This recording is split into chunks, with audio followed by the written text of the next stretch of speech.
কোরআনের ভিতরে আয়াত কতগুলো আছে?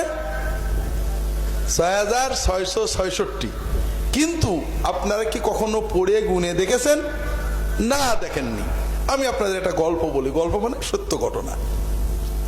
আমাদের বিশ্ববিদ্যালয়ের এক ছাত্র, বাড়ি আমাদের ওইদিকেই, যশোরে বাগারপাড়া। সে গ্রামে গিয়েছে ছুটিতে, জুমার দিনে মসজিদে জুমার নামাজ পড়তে যেয়ে দেখে ইমাম নেই। গ্রামবাসীরা বলেছে, তুমি ইসলামী বিশ্ববিদ্যালয়ে পড়ো, তুমি একটু আজকের জুমার নামাজটা পড়াও, একটু বয়ান করো, ওয়াজ করো খুতবার আগে, এরপরে নামাজ পড়াই দাও। তো মিম্বারে উঠে ওয়াজ করতে শুরু করেছে। ওয়াজের ভিতরে বলেছে কথা প্রসঙ্গে, দেখেন কোরআনের ভিতরে এই যে ৬২৩৬টা আয়াত, কয়টা কম হলো? কত? হ্যাঁ, ৬৬৬৬ আর ৬২৩৬। তাহলে প্রথমে ৪০০ কমে গেল, এরপরেও ৩০টা কমে গেল। আর মুসল্লিরা এক দিইনি। বলে কি বললে? আজীবন শুনে আসছি কোরআনের ভিতরে ৬৬৬৬ আয়াত, আর তুমি কোরআনের আয়াত কমাই দিলে। বেরো মসজিদ থেকে।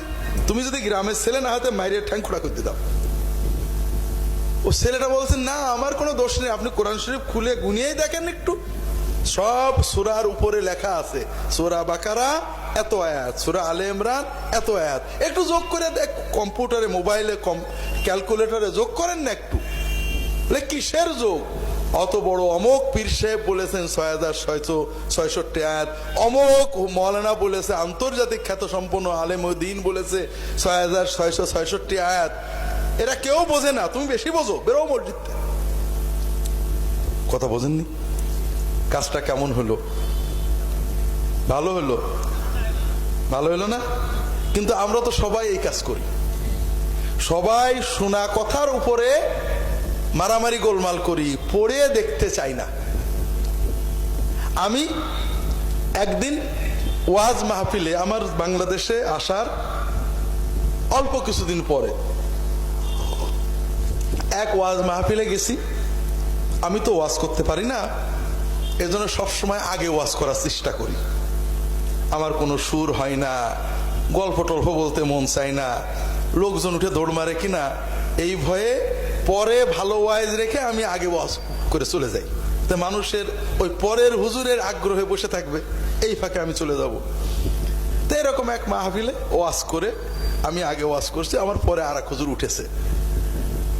তো হুজুর উঠে, আমি গাড়িতে মানে যাচ্ছি বাহনে, হুজুর উঠে ওই কথায় কথায় বলছে কোরআনের ৬৬৬৬ আয়াত। আমার পাশে একজন বসে, তাকে বলছি গাড়ি এসে, দেখো এই যে কথা হুজুর বললে এটা কিন্তু ঠিক না, কোরআনে ৬৬৬৬ আয়াত কোনোদিন নেই। এখন উনি খেপেছে। আমার মরহুম হুজুরের কারণে আমাকে দুলা ভাই হুজুর ডাকে, বলছে, দুলা ভাই আপনি বাংলাদেশে এসে অনেক উল্টোপাল্টা কথা বলেছেন, আপনার ঠকাতে পারিনি, আপনি যেটাই বলেন শেষ পর্যন্ত দেখা যায় ওইটাই ঠিক। এইবার আপনার ঠকাবো, একটা পথ পাইছি, কারণ আমি অমোক হুজুর অমোক আল্লামা অমোকের মুখে শুনেছি ৬৬৬৬ আয়াত, আর আপনি বললেন ৬২৩৬ আয়াত। আমি আপনার ঠকানোর ব্যবস্থা করছি। বলে করো, সব মাদ্রাসায় যাও, গুনিয়ে দেখো। বলে তালিকাটা ওহাবি কোরআনের কথা বলছেন, নিশ্চয়ই ওহাবি কোরআনের ৬২৩৬ আয়াত আছে। বলে তোমার ঘরের কোরআন গুনিয়ে দেখো, তাহলে বোঝা যাবে কেউ তোমার ঘরেরটা কি ওহাবি কোরআন কিনা। এখন মাসখানে খুব ঘুরেছে, বিভিন্ন মাদ্রাসায় গিয়েছে, আলেমদের কাছে গিয়েছে, হুজুরদের কাছে গিয়েছে, নিজের বাড়ির কোরআন শরীফের আয়াত গুনিয়েছে, কিন্তু ৬২৩৬ বেশি আর হয় না। পরে এসে বলছে যে না, এবারও আপনার ঠকানো গেল না।